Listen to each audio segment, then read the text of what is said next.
So he was able to get a job the moment he landed with the promise of LMIA. Imagine that you would be very, very grateful and you'll be happy that, God, this is what you actually wanted, right? Because when you get in here as a visitor and you're able to get an LMIA job, that means you are transitioning to a work permit, which will enable you to fight for your family members to come and join you. Living life every day, late at night. Hi guys, Flaky here and you're welcome back to my channel. Thank you guys for always coming around to watch my video. Thank you guys for liking, for sharing, and for subscribing. If this is your first time here, do not forget to join the family. Like, share, and subscribe.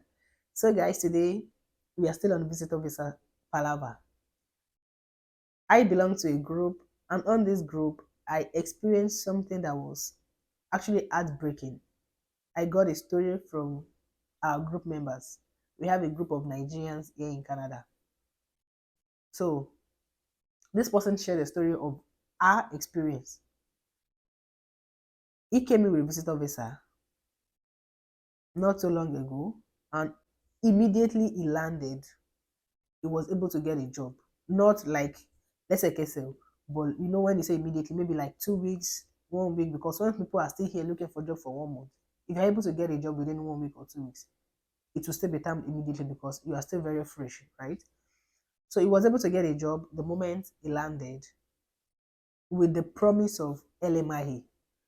Imagine that you would be very, very grateful and you'll be happy that, God, this is what you actually wanted, right? Because when you get in here as a visitor and you're able to get an LMIA job, that means you are transitioning to a work permit, which will enable you to fight for your family members to come and join you and will at least say to you, while you get that job, you have an experience that you can file for your permanent residence. You see, it is very easy. It is very smooth when God actually favors you. So he was able to get a job with the promise of getting an LMIA. The employer promised to give an LMIA. So this person who worked for 2 to 3 weeks on the job submitted his hours to be get paid, and nothing was coming forth. So imagine you've worked for 3 weeks for an employer, submitted your hours for you to get your money, and the person refused to pay you. So this is the experience of Nigerians abroad, Nigerians in Canada that are coming with a visitor visa. This is one of their experiences. People are being ripped off. They know that you have no power and they are doing this to you. This is one of the things people are facing. It is not only Nigerians that are facing this, but this is we. We have story of our people. We don't know about other people's story. So I have story of my people.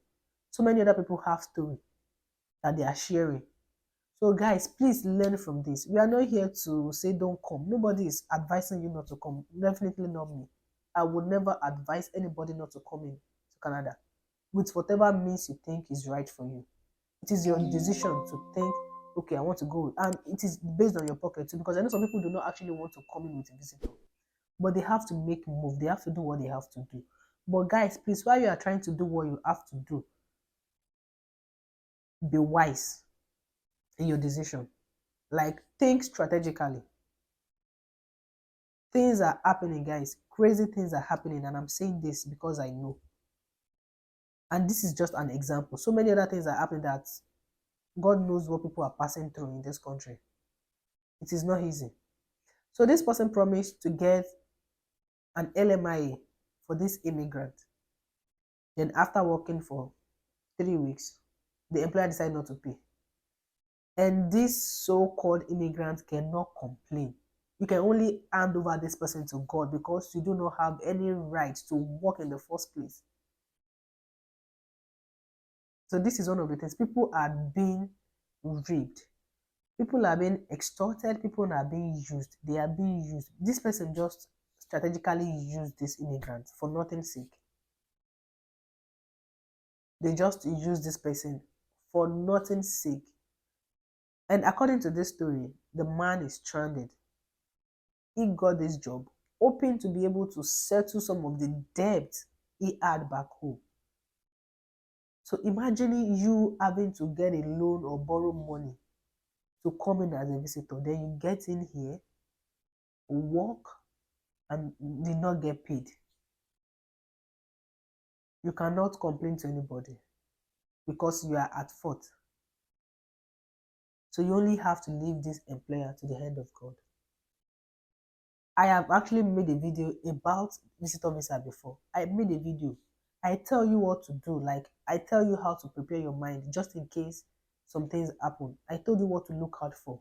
And I have a comment recently that says, tell people get 90%, like 90% of the time, tell people get a job. That is not true.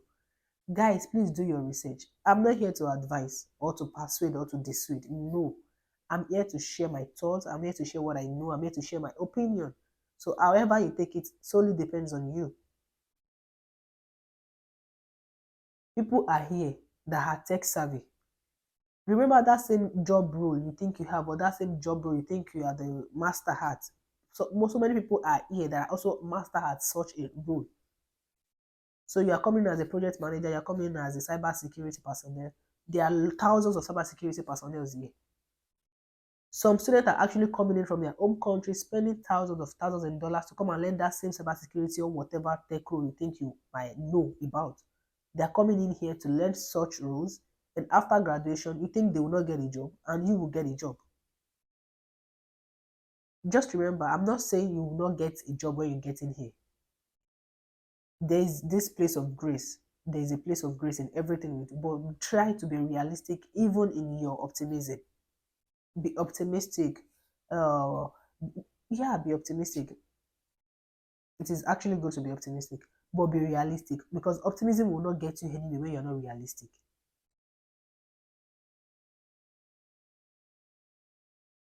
We are telling you things to prepare your mind, not things to dissuade you from coming. You coming in will not affect me in any way. Let's have our people as many as much as possible here. Let's form a community. It is good for us. At least we'll be able to support each other. The way you come in doesn't matter. The fact is we have ourselves here and we can support each other. That is what matters. So nobody is saying anything to dissuade or to stop you from coming in. In quotes, some people see YouTubers or people that are already Nigerians that already traveled abroad when they are trying to advise. You see them as enemy of progress. No, we are not enemy of progress. For sure, I know I am not an enemy of progress. So it is solely dependent on you to decide whatever form you want to come in and to decide if this is right for you or not. I'm only sharing this so that people do not fall victim of things that are happening to visitors here. If you planned it out very well, that you are coming in as a visitor to come and claim asylum is even better than you having your hopes very high that when you get in here, you're going to get a job and you end up not getting a job. And in most cases, when you do not get a job and you borrowed money to come in, you cannot even go back home because there is no way to pay that debt. You end up claiming asylum that you do not want to. If you had planned it out very well that you're coming in, you're planning to claim asylum or get a job, you know you have two options. So if the job option didn't work out, you have something else to fall back to. And this will help you plan very well because if you have to come with your family, then you know you are coming with your family. Some people just come in with the hope of getting a job and going home to pick their family or filing for their family. But it doesn't happen that way. Because when you come in alone, you didn't later get a job and you end up asking or seeking for asylum, then you will not be able to bring any of your family members in, even if it is a day-old child, not until you are granted your permanent residency. And guys, be aware, and I'm saying it again, asylum seeking is 50-50. If God smiles on you, because there's no new story out there. People are telling so many stories, no new stories out there. But God smiles on people. It happens, and some people within 1 year. See, and I have person so personal to me, personal person we met here, who was granted his PR as an asylum seeker within 1 year. The people he met here, sure, the people that he came to meet, like Egbo, the elder sister hasn't even gotten hers yet, and she has been here for quite a while. Then the brother that came in just recently got his. So I'm not saying asylum seeking is bad. It's an easy way to get your PR, like fast, but your mind will not be at peace. I know what people are passing through here. I'm going to say lawyer every day. And some people mind are not happy because you are not sure whether it will be successful or not. Just so many thoughts running through your mind. But if you can bear it, it's all well and good. When you have it all planned out, when you have a proper plan that, okay, I'm coming in as a visitor, it is either this or that. It's better than you saying, yeah, I'm going in, I will get a job. And after coming in, you did not get a job. Your hope was just dashed, or you just get stranded. And things like this happens, like the one I just shared happened. It breaks a man so bad because now you have to pay for your bill, your house rent, you have to feed. So imagine working for such a long time. I'm very sure this person must have worked full time, maybe 40 hours or more per week, and you ended up not getting paid. How do you pay your rent? How do you feed without begging? You don't want to fall into this category. This is why I'm saying what I'm saying. I'm not persuading you, I'm not advising you, I'm just sharing what I know. And recently also, I saw that Tunde Tash is an regulated Canadian immigration consultant, RCIC. These people paid for course, they go to school and they did exam. They got licensed by the government to do whatever they are doing. They are registered, they are licensed agents. They are licensed consultants, not even agents. They help with immigration, they help with settlement, they help with filing for your citizenship. When these people give such advice and you see people coming to their conversation and still saying that what they are saying is not true, or they do not know what they are saying, it just shows how some people can be so defensive or do not have much information and still come to argue with people that have the information. And it can be so misleading, like that person that made a comment on my post that 90% of people that are into tech get jobs. Says who? Where is your statistics? Where do you get that information from? I'm this person might even be an agent that is trying to sell fake dreams to people. My advice, my sole purpose of coming to shoot this video is just to tell you that do not fall victim, okay? Do not fall victim of these fake promises of you're going to get a job when you get to Canada. A lie. 10 out of 100. I'm not even sure if it is up to 10 that actually get a job. So it is really low. It is really low. The probability that you're going to get a job that will offer you an LMIA job is really low compared to see how people are trooping in. People are actually coming in really bad because now that US border is closed, people have to come through visitor visa. It wasn't this high because people were able to go through US and come in. But now that they can no longer come in through US, people are actually coming through their visitor visa. And the record now is really, really, really so high. It's really so high. So guys, be careful out there. If you want to come in as a visitor to claim asylum, just have it all planned out. Know your plan. Know what. See, when you have plan A and plan B, if one doesn't work out, you can easily switch to the other. But when you do not have any other plan, you are left with no other choice than to actually claim asylum. If you come in with your own money, you come in as a visitor, you have the money, you did not borrow. You will not be at the detriment of I must apply for asylum. If you want to go back, you can actually go back because you know that you have something back home to fall to. Then you can reapply, you can do things again all over again. So this video is just to actually tell you, to give you an hint of what is happening in here. And for you to actually plan out very well. If you have to come on visitor visa, please plan it very well. Plan it very well so that you don't end up being stranded here. You don't end up being used. It is really irritating and it will be really painful. That man's story is really painful. Another story that I have is about somebody that this one, she already got her PR.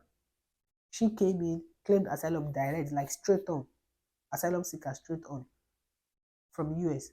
This person claimed asylum, was granted PR. Then after granted PR, she went home. I don't know how many times she has gone home. The moment for her to apply for her citizenship came and she was denied. God knows what kind of story she told before she was granted her PR that negates whatever she was going home to do. So this is it. When you lie, sometimes you forgot you've lied. Or you even forgot the kind of lie you told. Then you do something that actually negates whatever you said. So whatever she said when she was applying for PR as an asylum seeker, she forgot it totally. Or maybe she didn't forget, but she didn't know her actions is going to bring something like that. It's going to make something like that happen. So they refused her citizenship. I don't know what happens after. Maybe she will have to go back home or something. I don't know, because she already has a PR, but she was refused her citizenship. So imagine things like this happening, guys. It is really heartbroken, and at some point you just start regretting, why did I even have to do this? So to avoid such kind of regret, this is why we are coming out to say such kind of this kind of things. It's for no other reason.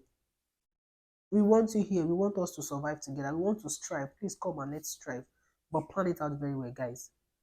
And I hope this video helps someone out there to make a proper decision, either to come in with visitor visa, either to go in and claim asylum straight, or either to have your hopes very high that you're going to get a job with an LMI offer. I hope this video helps you to make thoughtful decisions that will not leave you at the verge of being used or being manipulated. So thank you guys for having me, and I hope to see you in my next video. Till then, I remain your girl Flicky. Bye.